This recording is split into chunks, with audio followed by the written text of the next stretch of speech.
Olá, vamos ler 1 Coríntios capítulo 14.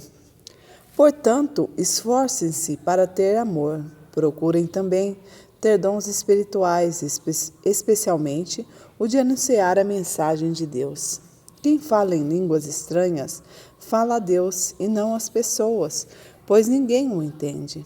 Pelo poder do Espírito Santo, ele diz verdades secretas, porém, quem anuncia a mensagem de Deus, fala para as pessoas, ajudando-as e dando-lhes coragem e consolo. Quem fala línguas estranhas ajuda somente a si mesmo, mas quem anuncia a mensagem de Deus ajuda a igreja toda. Eu gostaria que vocês todos falassem em línguas estranhas, mas gostaria ainda mais que tivessem o dom de anunciar a mensagem de Deus. Porque quem anuncia a mensagem de Deus tem mais valor do que quem fala em línguas estranhas, a não ser que esteja ali alguém que possa interpretar o que está sendo dito, para que toda a igreja seja ajudada espiritualmente. Por isso, irmãos, quando eu os visitar, que proveito vocês terão se eu falar em línguas estranhas? É claro que nenhum, a não ser que ele leve a vocês alguma revelação de Deus, ou algum conhecimento, ou alguma mensagem inspirada, ou algum ensinamento. Por exemplo, além de voz humana, existem os instrumentos musicais, como a flauta, a harpa. Se os sons não saírem com toda clareza, como poderá alguém saber o que está sendo tocado em algum desses outros instrumentos? Se quem toca a corneta não der um som bem claro, quem se preparará para a batalha? Assim também, como é que os outros vão entender o que vocês estão dizendo se a mensagem, por meio de línguas estranhas, não for clara? Vocês estariam falando para o vento. No mundo há muitas línguas diferentes, mas cada uma faz o seu sentido. Porém, se eu não entendo a língua no qual alguém está falando comigo, então quem fala essas línguas é estrangeiro para mim e eu sou estrangeiro para ele. Por isso, já que vocês estão com tanta vontade de ter os dons espirituais, procurem, acima de tudo, ter o dom de fazer com que toda a igreja cresça espiritualmente. Portanto, quem fala em línguas estranhas deve orar a Deus pedindo que lhe dê também o dom de interpretar o que elas querem dizer. Porque se eu orar em línguas estranhas, o meu espírito de fato está orando, mas a minha inteligência não tomará parte nisso. O que vou fazer? Então, vou orar com o meu espírito, mas também vou orar com a minha inteligência. Vou cantar com o meu espírito, mas também vou cantar com a minha inteligência.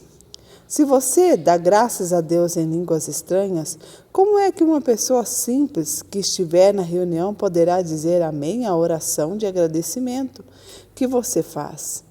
Ela não vai conseguir entender nada do que você está dizendo. Mesmo que a sua oração seja muito boa, essas pessoas não receberão nenhuma ajuda. Eu agradeço a Deus porque falo em línguas estranhas, muito mais do que vocês.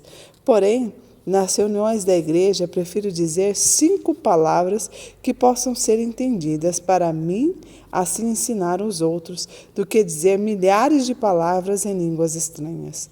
Irmãos, não pensem como criança. Sejam como criança para o que é mal, mas sejam adultos no que modo de pensar. Nas Escrituras Sagradas está escrito: por meio de pessoas que falam em línguas estranhas, eu falarei a este povo, diz o Senhor. Falarei por meio de lábios estrangeiros, mas assim mesmo o meu povo não me dará atenção. Portanto, o dom de falar em línguas estranhas é um sinal de Deus para os descrentes e não para os cristãos, mas o dom de anunciar a mensagem de Deus é um sinal para os cristãos e para o não cristão, para os descrentes. Imagine que a igreja esteja reunida e todos comecem a falar em línguas estranhas. Se chegarem ali algumas pessoas simples ou descrentes, será que não vão dizer que vocês estão loucos? Mas se todos estiverem anunciando a mensagem de Deus e entrar ali um descrente ou alguém que seja simples, ele vai ouvir o que vocês estão dizendo e se convencer convencer do seu pecado, e ele será julgado pelo que ouviu. Os seus pensamentos secretos serão revelados, e ele vai se ajoelhar e adorar a Deus, dizendo: Deus está no meio de vocês. Portanto, meus irmãos, o que é que deve ser feito? Quando vocês se reúnem na igreja, o irmão tem um hino para cantar, o outro alguma coisa para ensinar, o outro uma revelação de Deus, o outro uma mensagem em línguas estranhas e ainda outra a interpretação da mensagem. Que tudo seja feito para o crescimento espiritual da igreja. Se algum de vocês falar em línguas estranhas, então que apenas 2 ou 3 falem, um depois do outro, e que alguém interprete o que está sendo dito. Mas se não houver ninguém que possa interpretar, então fiquem calados e falem somente consigo mesmo e com Deus. No caso de 2 ou 3 receberem a mesma mensagem de Deus, esses devem falar e os outros que pensam bem no que eles estão dizendo. Se uma outra pessoa que estiver ali sentada receber a mensagem de Deus, quem estiver falando deve se calar. Vocês todos podem anunciar a mensagem de Deus, um de cada vez, para que todos aprendam e fiquem animados. Quem fala deve controlar o dom de anunciar a mensagem de Deus, pois Deus não quer que nós vivamos em desordem e sim em paz. Como em todas as igrejas do povo de Deus, as mulheres devem ficar caladas na reunião de adoração. Elas não têm permissão para falar, como diz a lei. Elas não devem ter cargos de direção. Se quiserem saber alguma coisa, que perguntem em caso ao marido. É vergonhoso que uma mulher fale nas reuniões da igreja. Por acaso a mensagem de Deus veio de vocês? Ou seja, que veio somente para vocês?